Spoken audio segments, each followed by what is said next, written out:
paano ko nagawang normal ang operasyon ng restaurant na to? Simple lang. Napakasimple, Jessica. Talaga? Alam mo, nasa pagdadala ng tao yan eh. Hindi ba dyan gusto maging manager na wala sa alam-alam? Hindi ka tulad ko, ha? To tell you the truth, ha? I have 11 restaurants of my own, ha? Kaya kinakailangan paniwalaan mo sinasabi ko, ha? Yes, yes, of course, I believe you. Oo. That's impressive. Hey! You! Where's my soup? I've been sitting here for 10 years waiting for that stupid soup! Kung nagmamadali ka sa yung soap, pumunta ka sa mamon, look! Ito na nga ba sinasabi ko? Hindi tayo dapat pumayag na inalis ang piket na yan hanggat hindi binibigay ang pangako ng hayop na Cordobang yan eh. Oh. At ito pa, alam mo ba? A body dance, Hoy, dear.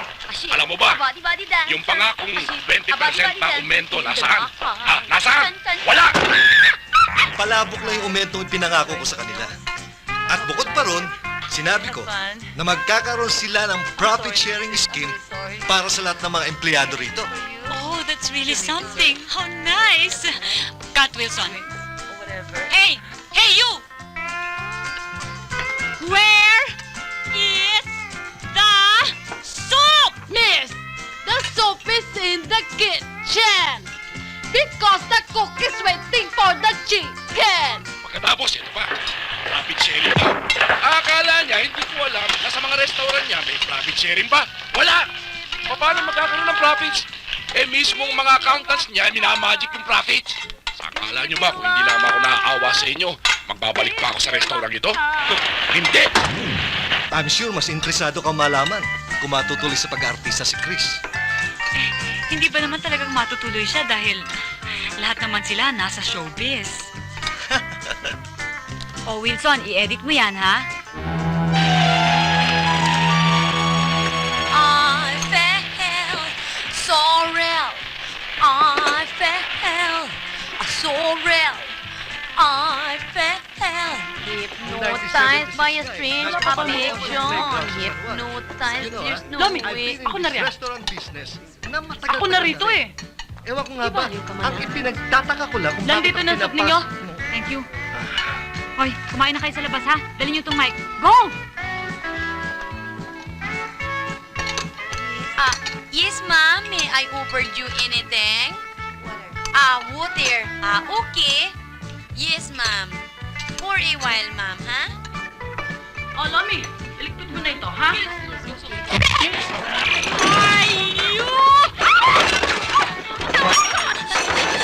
Bullshit na mga empleyado yun eh! Talim ko dahil eh! Naniwala ka agad sa OIC na yan eh! Eh, puro pangako naman. Lahat ng kapitalista pare-pareho eh! Puro pangako! Eh?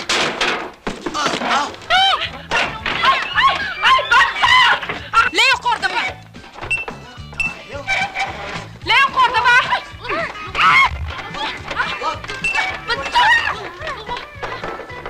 Leo Cordova! Umalimbuyo ang simbuyo ng sambayanan dahil sa mga fasistang katulad mo! Nagbabandila ng kabuktutan nang nagsasamantala at naglalaki ang kapitalista. Hindi kami mangangayupapang hanggat hindi nagliliwayway ang ganap na katubusan ng manggagawang Pilipino!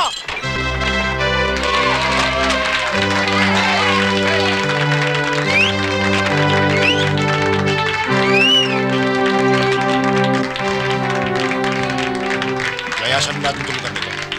May naghihintay sa ating mas mahalagang usapin sa isang pabrika sa Pasig. Maraming salamat sa pagtulong nyo, kaya. Handa kaming sumuporta sa ating mga kapatid na manggagawa. Siya nga pala, ito si Kaigme. Para sa mga manggagawa, handa kaming mamatay. Maraming salamat. Ito naman si Brother Salvi. Baka mamaya Kasama pwede rin ka magkaroon ng prayer meeting para sa kanila. Ako magli-lead. Ang galing. Maraming salamat. Oh, tara. Kailangan din natin yan, di ba mga kasama? Marami din tayong kasama susuporta sa atin.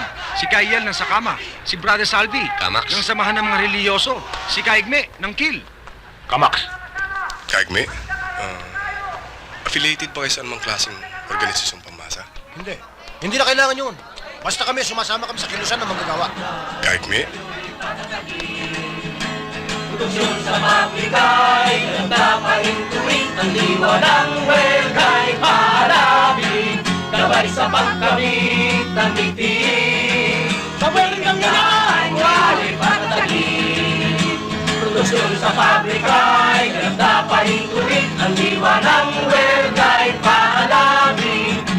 sa pagkamit ng ngiti